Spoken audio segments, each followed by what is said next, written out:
Antônio de Oliveira Salazar. Quem foi essa figura? Com certeza você já ouviu coisas escabrosas sobre ele, ou não ouviu nada porque infelizmente também existe uma grande ignorância sobre temas políticos de alto nível em nosso país. Mas se quer conhecer sobre essa figura emblemática da história portuguesa, vem com a gente. Tem que fazer sempre aquele pedido. Inscreva-se no nosso canal se não é inscrito. Curta, compartilhe, comente, sugira novos vídeos. Fale de assuntos de economia, política, filosofia, que você gostaria que nós tratássemos. O seu apoio é fundamental. Siga-nos nas redes sociais, estamos em todas as mídias. O Convergência S está só começando.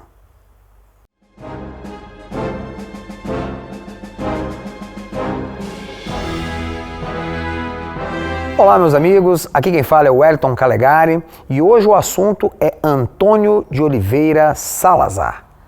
Uma figura especial que governou Portugal entre 1932 e 1969. Durante o período conhecido como Salazarismo, ou que foi a maior parte do Estado Novo português. Quem foi Salazar e qual a sua importância? Com certeza se você ouviu falar de Salazar, provavelmente foi como um ditador fascista. Eles costumam colocar Salazar no mesmo naipe de Mussolini, de Franco, Hitler, Stalin. Não, Stalin não, isso aí não. Mussolini, Getúlio Vargas, enfim, eles misturam tudo e não tem nada a ver uma coisa com outra, embora algumas características você pode dizer que tem. É igual dizer que eu pareço com o Bruno Galhaço, porque o Bruno Galhaço também tem camisa cinza. Algumas coisas em comum, ou porque ele tem olho claro como eu. Mas eu acho que ele é um pouquinho mais bonitinho do que eu. São coisas diferentes. Então vamos lá. Salazar, para você entender o contexto de Antônio de Oliveira Salazar, você precisa entender o contexto português do início do século XX. No início do século XX, Portugal vivia uma situação contraditória. Por um lado, era uma das nações mais pobres e subdesenvolvidas da Europa. Seus índices de educação, de industrialização, de urbanização eram baixos se comparado ao de nações como França, Alemanha, Inglaterra. Por outro, ainda era sede de um grande império colonial, com territórios como Angola, Moçambique, Guiné-Bissau, Macau na China, Timor-Leste. Era um império global, portanto. Essa situação contraditória também tinha a ver com o passado.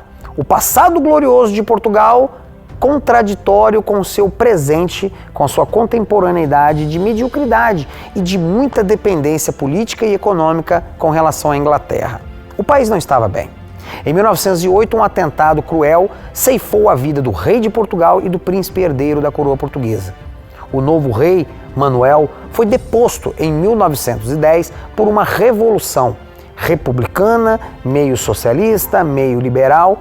Surge então a Primeira República Portuguesa, um período de enorme instabilidade política que vai de 1910 até 1926, um período de muito radicalismo, de liberalismo radical. A igreja é duramente perseguida, acusada por eles de ser a culpada das desgraças portuguesas.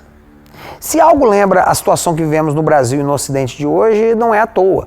Já naquela época, ideologias secularistas queriam atacar aquilo que de mais sagrado existe para o povo, que é a sua religiosidade. Havia muito de ideias socialistas também nessa Primeira República Portuguesa. O ensino foi tornado laico e o ensino de coisas religiosas foi praticamente banido das escolas públicas. Símbolos religiosos e coisas do tipo.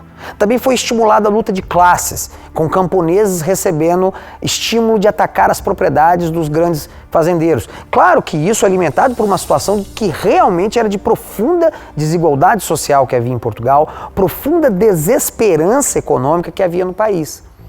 Esses distúrbios, esse radicalismo, impediu que Portugal adquirisse um mínimo de respeitabilidade e levou ao caos econômico nesse período.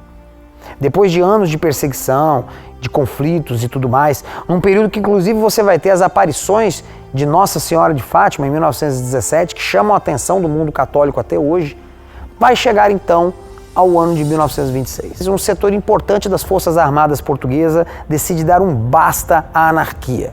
Um golpe militar põe fim à Primeira República e estabelece uma ditadura militar. É nesse contexto então que surge a figura de Salazar. Salazar nasceu numa família humilde, no interior de Portugal, no ano de 1889. Para estudar, ingressou no seminário. Aliás, ele tinha vocação religiosa.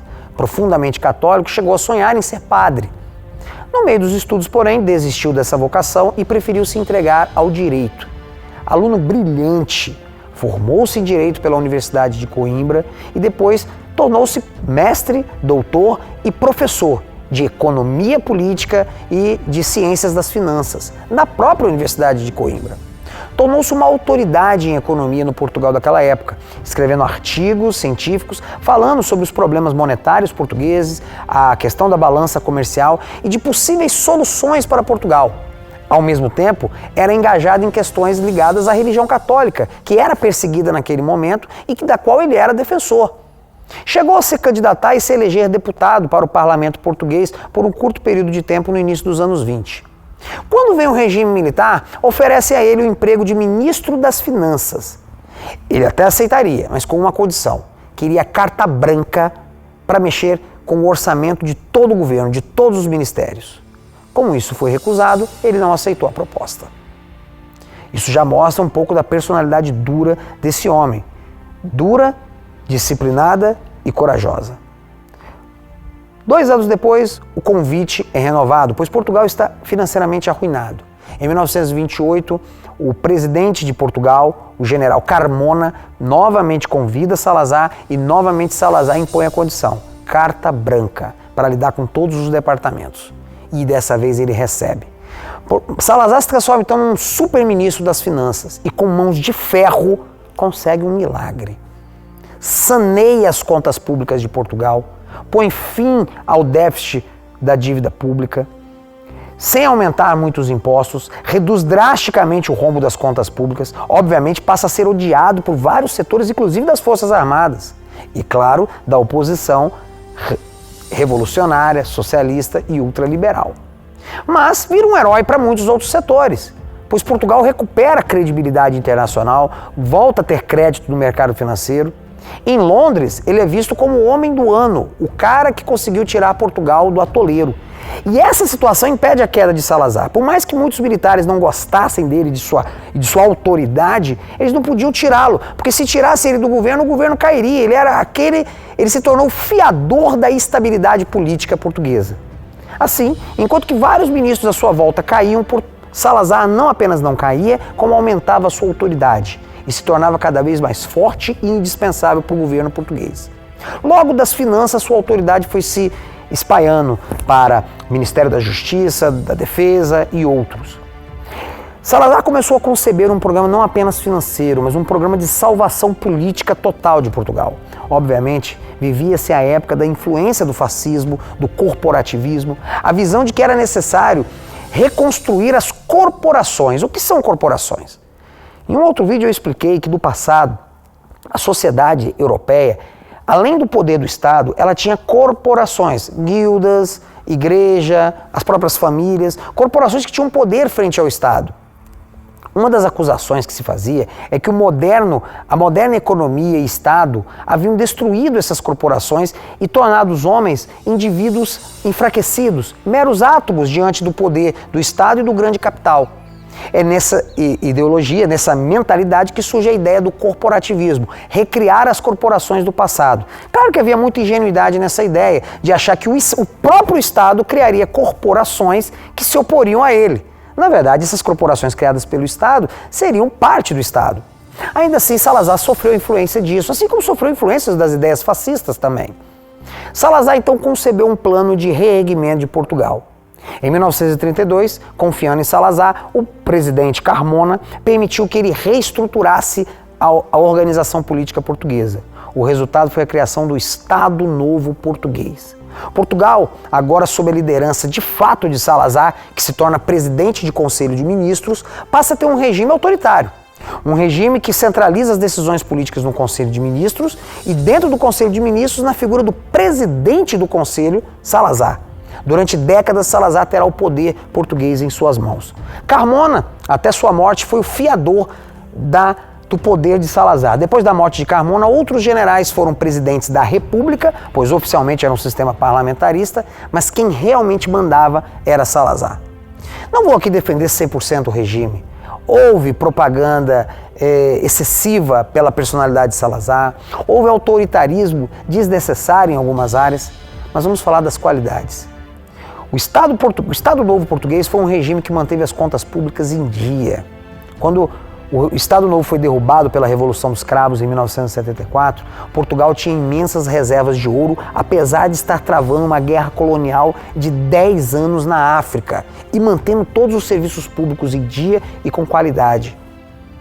Durante o Estado Novo Português, houve a modernização econômica de Portugal. Claro, após a Segunda Guerra, quando houve momentos dificílimos para a economia portuguesa. Nos anos 40, 50 e 60, Portugal experimentou altas taxas de crescimento econômico, tanto da indústria como do comércio e do setor de serviços. Não virou uma potência econômica, nem virou o país mais rico da Europa, mas tornou-se uma nação avançada em vários quesitos. Só para você ter uma ideia, apesar de não ser uma das nações mais desenvolvidas do mundo, é fato que Portugal possui um PIB per capita 150% maior do que o do Brasil. Então, isso é em grande parte uma conquista do regime de Salazar. Outro ponto que vale salientar, o respeito às tradições e aos valores populares portugueses, religiosos. Enquanto que a degeneração moral, divórcios, destruição da família se alastrou como um câncer pela Europa dos anos 50, 60, 70, Portugal até hoje é conhecido por um país de costumes mais conservadores e tradicionais e saudáveis, embora muita coisa, infelizmente, tenha se deteriorado nos últimos anos. Isso é uma herança do regime de Salazar, que combatia a pornografia, combatia a prostituição, combatia os maus hábitos, que destroem a família. Mas vamos a outras contribuições que fazem de Salazar um estadista de primeira linha. Nos anos 30, Portugal vivia uma situação dificílima. O país era historicamente um aliado da Grã-Bretanha. Porém, em termos de simpatia, se orientava mais para a Itália de Mussolini, que combatia o comunismo, grande inimigo de Portugal. Portugal tinha com a Espanha de Franco e com a Itália de Mussolini, e infelizmente por consequência com a Alemanha, uma relação de amizade. Durante a Segunda Guerra era fatal que o país entrasse em um dos lados, o que seria devastador. E é aí que você vê a gigantesca habilidade diplomática de Antônio de Oliveira Salazar. Sem perder a amizade dos ingleses, sem entrar em confronto com italianos e alemães, Salazar preservou a neutralidade portuguesa e, diga-se, de toda a Península Ibérica, pois disso se beneficiou até a Espanha de Franco. Conseguiu manter Portugal fora do conflito até praticamente o seu final, livrando Portugal dos horrores que devastaram toda a Europa. Terminada a guerra, teve a inteligência de unir o país ao eixo ocidental anticomunista. Portugal foi um dos sócios fundadores da Organização do Tratado do Atlântico Norte, a OTAN. Mas dentro da OTAN, Salazar sempre teve a inteligência de entender que Portugal representava mais do que uma pequena nação europeia. E aí eu vou para outra característica marcante. Salazar tinha uma visão que não era colonial sobre as possessões portuguesas. Ele tinha uma visão generosa de império português.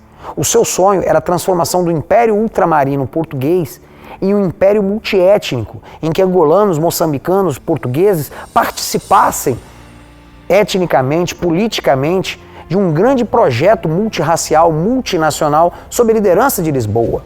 Nesse sentido, grandes investimentos foram feitos em Angola e Moçambique em infraestrutura, educação, saúde básica. Infelizmente, tudo isso, em grande parte, se perdeu com a terrível e devastadora guerra civil e guerra colonial que tomou conta de Angola e de Moçambique nos anos 60. Calegari, mas foi uma guerra de libertação nacional, até certo ponto sim, mas até certo ponto também foi uma guerra financiada pela União Soviética e por Cuba. Guerrilheiros cubanos lutaram em Angola, lutaram em Moçambique, não pela independência desses povos apenas, mas para a implantação do comunismo. Não tenho dúvida, tivesse Salazar governado uma das grandes nações ocidentais, seria considerado um dos maiores estadistas do século XX. Ainda assim, vale a pena colocá-lo no rol dos grandes líderes conservadores. Conservador, Calegari? Sim.